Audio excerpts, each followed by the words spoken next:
Today, as a promise, ito yung ating assignment. So, para discussion ng ating principles ng axial deformation for the topic natin sa face-to-face. So, since limited lang yung time natin ng face-to-face, so mas maganda na ilatag na natin yung principle. Ano? So, sana panurin nyo to. So, ilatag natin yung principle, ano ba yung formula, ano ba yung mga kailangan natin gawin. So, para pagdating natin sa face-to-face ay puro example problem na lang tayo. So, siguro magbigay ako ng isang sample problem dito para meron kayong basihan para pagdating natin sa face-to-face na na discussion ay puro sample problem lang and tuloy-tuloy na tayo. Alam na natin yung concept. Okay? So, hahati-hatiin ko yung video na to. So, siguro sa mga every 10 minutes lang para at least medyo magaan panoorin. Okay, so axial deformation, sabi naman natin ang ating ginagawang study dito sa mechanics of deformable bodies is stress deformation. So tapos na tayo sa mga stresses natin na normal stress. So ngayon yung axial stresses natin, so pag sinabi natin axial, that is normal and normal or tension or compression. So tapos na tayo sa pagkuha ng stress, ngayon punta naman tayo sa pagkuha ng deformation. So ano yung bakit mahalaga ito pagdating sa construction? So kailangan natin o sa structure, kailangan natin malaman yung deformation ng isang bagay kasi nga once na yung ating bakal is nag-undergo siya sa tensile stress or compression stress, meron siyang deformation. And ang tanong natin diyan, hanggang saan yung limit niya hanggang sa pwede siyang mag-elongate na hindi siya masisira. Or hanggang saan yung ina-allow natin sa structure na magkaroon siya ng elongation or deformation. Or meron tayong mga rule na sinusunod dyan. Meron tayong hindi porket na matibay yung steel sa tension, maglalagay ng stress sa kanya. So meron niyang limit. So kailangan alamin natin ano yung kanyang deformation and isusunod natin yung sa standard. Okay? So kaya kailangan alam natin yung deformation kasi hindi naman pwede na meron tayong mga busy, may mga yung ano kasi yung bakal kasi nagkakaroon siya ng stretch and I discuss natin dito mamaya, no? So yun yung ano natin. Okay, so yun yung essence nitong topic natin sa real life situation natin, sa real life scenario, sa application natin sa structures. So, gagawin natin dito, hanapin natin yung kanyang allowed deformation or yung mga deformation niya para pagdating natin sa design, alam nating mag-compute ng mga deformation kasi kailangan natin yun pagdating sa structure. Kailangan may limit lang yung pag-deform, yung pag-elongate. So, yun yung mga inaano natin, okay? So the lesson objective for the axial deformation is explain the stress strain diagram or stress strain curve. So napaka-importante ng bagay na to. So ito yung dito kinuha yung mga principle natin dun sa ating mga design subject natin sa mga in the future. So kailangan maintindihan natin o kailangan na mahalaga pa no. So kailangan maintindihan natin kung ano ba yung principle ng deformation ng isang steel materials ano. Then define the definition of strain concept, deformation formula using the principle of tension test. Then competently solve problem in axial stress and strain. So yun.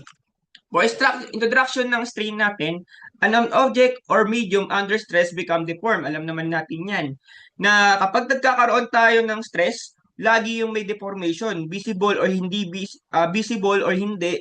sa naked eyes natin ay meron siyang deformation. So for example, 0.2 millimeter.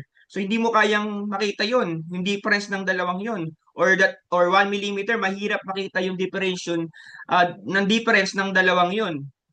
Okay? Unless na lang masyado kang malakas at mai-elongate mo siya ng at least mga 5 mm para makita mo yung mga difference niya talaga, ano? So yun, the quantity described this deformation is called strain. So strain is a unitless.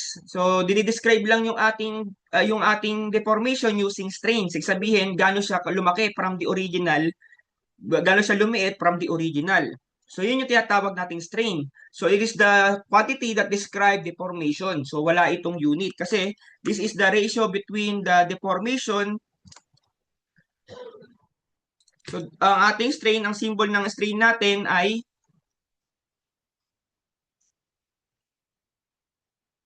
So, ang symbol ng strain natin ay epsilon. So, yun yung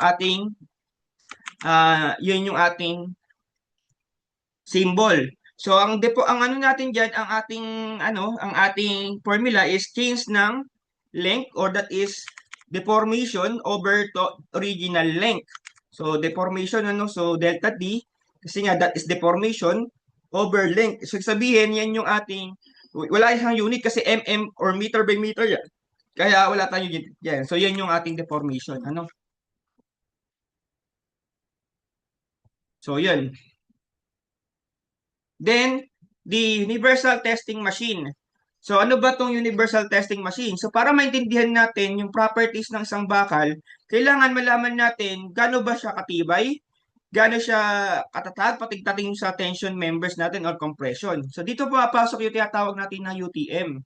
So, the UTM machine or redundant sa universal testing machine is used to test the mechanical properties of a material. So, for example, tension, compression, etc. So, hindi lang bakal ang tinitest dito, lahat ng uri ng material. So, syempre, dahil ang topic natin is the tension or elongation, ano ba ang material na may pinakamataas na resistance pagdating sa tension? So, walang iba kundi ang bakal.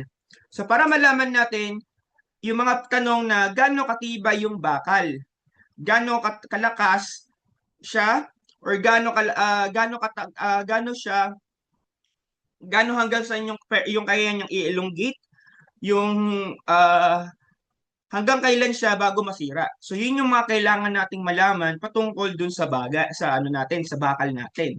So dito pumapasok yung tension test, yung ating universal testing machine. So ang gagawin natin dito sa machine natin na yan, maglalagay tayo ng bakal, and then hihilahin yan ng machine natin. So hanggang sa mag-elongate siya, hanggang sa masira siya. So yung force na yon ay throughout the time tumataas yung force hanggang sa masira niya yung bakal. And then naka-record yung data na yon dun sa tinatawag nating stress strain diagram. So meron tayong stress. So dito yung stress niya, ito yung kanyang strain. So meron tayo nire-record ng machine yung stress niya kapag nag-a-apply ng force, and ano yung deformation na nangyayari doon sa ating material. So yun yung universal testing machine. Okay, so I think medyo mahaba na yung ating video na to. So i-cut ko muna, and then next video na lang yung ating stress strain diagram. So okay, so yun. So sana naintindihan natin kung paano inilalatag yung properties natin ng bakal, ng mga materials natin. Okay? So cut ko muna yung video, and then panurin natin yung susunod na video.